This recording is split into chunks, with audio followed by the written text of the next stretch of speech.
நொங்க இந்த சின்ன இளநீர்கள் அதை வெட்டி வெட்டி போட்டு தருவேன். அந்த பதநீரில் நொங்க போட்டு போட்டு போட்டு பேக் பண்ணி தருவேன். நீ குடிச்சிட்டு ரொம்ப நாள் நல்லா இருக்கா.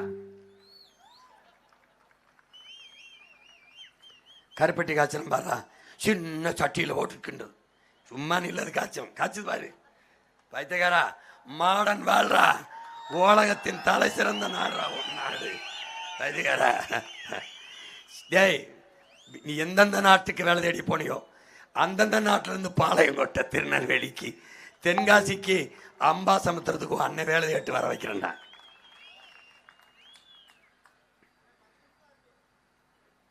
மீதி போன வழக்கு தானடா. பாரு, பனை ஓலையிலிருந்து விசிறி தயாரிக்கிறேன், கருப்பட்டி தயாரிச்சிட்டேன். பனை ஓலையிலிருந்து விசிறி எப்படி வருது பாரு, ஸ்டைலாக எப்படி வீசிக்கலாம். நீ நார் தயாரிக்கிறேன், பனை ஓலை நார், பனை நார், மட்டையிலிருந்து நார். நமக்கு இந்த அடிக்கிறது கொஞ்சம் பச்சை மட்டை வச்சுக்கிறோம், மிச்ச மட்டையை நார் ஆக்கிறோம். புரியுதா? பனையிலிருந்து, கருப்பட்டியிலிருந்து, இந்த பனங்கிழங்குலேருந்து, பழத்திலிருந்துப்பா.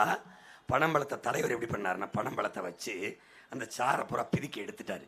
எடுத்துன்னு அந்த சாரை பதப்படுத்தி அழகாக இன்சுவை கட்டி மிட்டாய் ரொம்ப தித்திப்பாக இருக்கும். பனம்பழம் எப்படி தித்திப்பாக இருக்கும், அந்த மிட்டாய் அண்ணன் செஞ்சுருக்கேன் பாரு. இந்த பாரு, இந்த பகுதி பார்த்தியா டப்பாவில், இது பனம்பழம் மிட்டாய். பனங்கிழங்கு இருக்குல்ல, இது மரவள்ளி கிழங்க போட்டான். பனங்கிழங்கு என்ன பண்ணுறேன், பனங்கிழங்கு அவிச்சு அவிச்சு அவிச்சு காய வச்சு அரைச்சி மாவாக்கிறேன். அது மைதாவுக்கு பதிலாக, கோதுமைக்கு பதிலாக ஈழத்தில் உடியன் மாவும்பாங்க. இது வந்து ரொம்ப சத்துள்ளது. களியாக சாப்பிட்லாம், தோசையை சாப்பிட்லாம், கூழா கிண்டி சாப்பிட்லாம், ரொம்ப நல்லாயிருக்கும். அதில் கருப்பட்டியை பாகா, வெள்ளத்தை பாகா காய்ச்சி ஊற்றி சாப்பிட்டீங்கன்னா சுவையாக இருக்கும். நான் சாப்பிட்ருக்கேன், என் மயங்க 2 பேரும் ஆயிலேனும் மாவீரனும் சாப்பிடுவாங்க. ஏன்னா இவ்வளோண்டு கம்பு கேழ்வரகுலாம் சத்துனா எவ்வளோ பெரிய பனை. ஒரு கிழங்குங்கிறது ஒரு பனையை சாப்பிட்றேன், எம்படி சத்து பாரு. மாவு, இது பனங்கிழங்கு மாவு, ஈழத்தில் உடியன் மாவு. நம்ம ஊரில் இந்த மாதிரி பையில் அடைச்சி தந்துடுறேன். இது வந்து பிளாஸ்டிக் இல்லை. இப்போ தமிழ் தேசிய குடிபானம் உனக்கு தெரியும். பதநீர், இளநீர், நொங்கு, பழச்சாறு, கரும்புச்சாறு, அதெல்லாம் சட்டம். இது தமிழ் தேசிய குடிபானம், இது பாரம்பரிய குடிபானம், இது பாரம்பரிய மதுபானம். இதில் கல், சங்க இலக்கியத்திலிருந்து கல் இருக்குது. அவ்வையும் நம் பாட்டு அதிகமானும் கல்லுண்டு பேசி கொண்டு இருந்தாங்கன்னு. அந்த காலத்திலிருந்து நம்மளோட பல ஆயிரம் ஆண்டுகளாக என்னைக்கு வேளாண்மை செய்ய தொடங்கினமோ அன்னிலிருந்து இந்த பால் இருக்குது. ஒரு துளி ரசாயனம் இல்லாமல் செயற்கை இல்லாது இயற்கை பால். இந்த சீமை சாராயத்தை இவங்க காய்ச்சறதை வந்தவண்ணா மூடிட்டு இதை திறந்துடுறேன். அண்ணன் சுடமாட்டான், பொறுமையாரு, கொஞ்ச நாள் அண்ணனை வெள்ளை வை, சுட்டவனை சுடுறேன்.